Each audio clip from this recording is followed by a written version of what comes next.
यूहन्ना की पहली पत्री 5वां अध्याय। जिसका यह विश्वास है कि यीशु ही मसीह है, वह परमेश्वर से उत्पन्न हुआ है, और जो कोई उत्पन्न करने वाले से प्रेम रखता है, वह उससे भी प्रेम रखता है जो उससे उत्पन्न हुआ है। जब हम परमेश्वर से प्रेम रखते हैं और उसकी आज्ञाओं को मानते हैं, तो इसी से हम जानते हैं कि परमेश्वर की संतानों से प्रेम रखते हैं। और परमेश्वर का प्रेम यह है कि हम उसकी आज्ञाओं को माने, और उसकी आज्ञाएं कठिन नहीं, क्योंकि जो कुछ परमेश्वर से उत्पन्न हुआ है वह संसार पर जय प्राप्त करता है, और वह विजय जिससे संसार पर जय प्राप्त होती है हमारा विश्वास है। संसार पर जय पाने वाला कौन है? केवल वह जिसका यह विश्वास है कि यीशु परमेश्वर का पुत्र है। यही है वह जो पानी और लोहू के द्वारा आया था, अर्थात यीशु मसीह। वह न केवल पानी के द्वारा वरन पानी और लोहू दोनों के द्वारा आया था। और जो गवाही देता है वह आत्मा है, क्योंकि आत्मा सत्य है।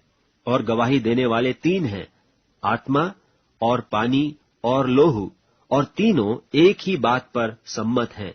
जब हम मनुष्यों की गवाही मान लेते हैं तो परमेश्वर की गवाही तो उससे बढ़कर है। और परमेश्वर की गवाही यह है कि उसने अपने पुत्र के विषय में गवाही दी है। जो परमेश्वर के पुत्र पर विश्वास करता है वह अपने ही में गवाही रखता है। जिसने परमेश्वर की प्रतीति नहीं की, उसने उसे झूठा ठहराया, क्योंकि उसने उस गवाही पर विश्वास नहीं किया जो परमेश्वर ने अपने पुत्र के विषय में दी है। और वह गवाही यह है कि परमेश्वर ने हमें अनंत जीवन दिया है, और यह जीवन उसके पुत्र में है। जिसके पास पुत्र है उसके पास जीवन है, और जिसके पास परमेश्वर का पुत्र नहीं उसके पास जीवन भी नहीं है। मैंने तुम्हें जो परमेश्वर के पुत्र के नाम पर विश्वास करते हो इसलिए लिखा है कि तुम जानो कि अनंत जीवन तुम्हारा है।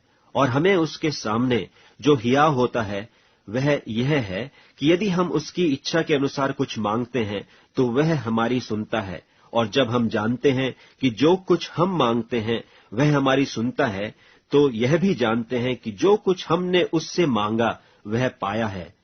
यदि कोई अपने भाई को ऐसा पाप करते देखे जिसका फल मृत्यु न हो, तो विनती करे, और परमेश्वर उसे उनके लिए जिन्होंने ऐसा पाप किया है जिसका फल मृत्यु न हो जीवन देगा।